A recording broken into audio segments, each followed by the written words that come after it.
Okay, so we're continuing activity 10-1 here. In the first part of the activity, we found the 5-number summary for the sparrows that died and for the sparrows that survived.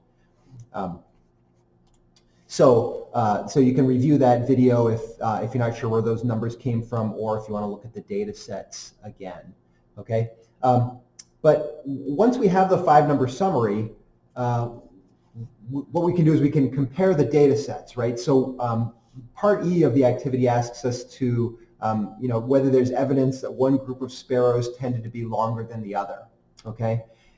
And, looking at the numbers, it does appear that the sparrows that survived tended to be smaller. I'm not sure if you can see that, right? Like, so among the sparrows that survived, the smallest sparrow was smaller than the smallest sparrow that died. The lower quartile of those that survived is smaller. The median is lower. The upper quartile is smaller, and the maxes are the same, right? So it looks like the data for the sparrows that survived, the length was tended to be smaller. Okay, it's a little hard to see with the numbers. Okay, and so for that, to help us get a better picture of what's going on, a box plot is really helpful. Okay, and a box plot is a graphical depiction of the 5-number summary.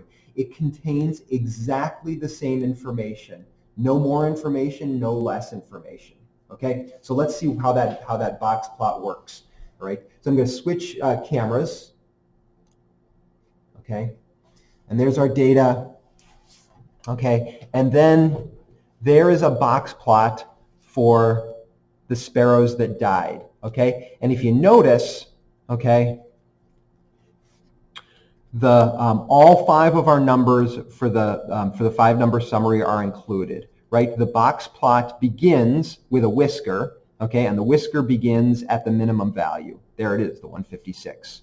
Okay, and then that whisker continues until we get to the first quartile.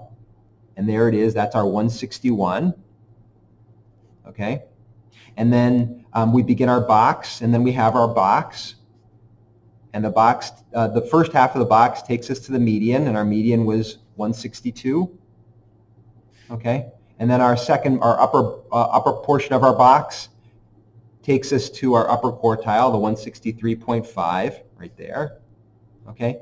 And then we run another whisker up to the maximum, the 166.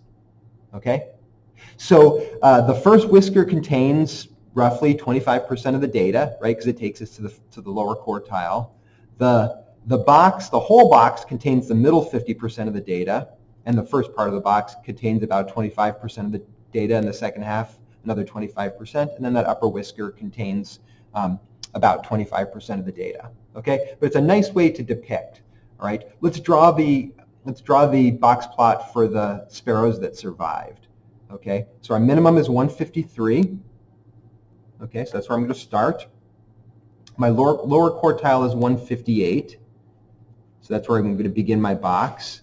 My median is 159. My upper quartile is 160. So there's my box. Okay. And there's my whisker. And then my max is 166.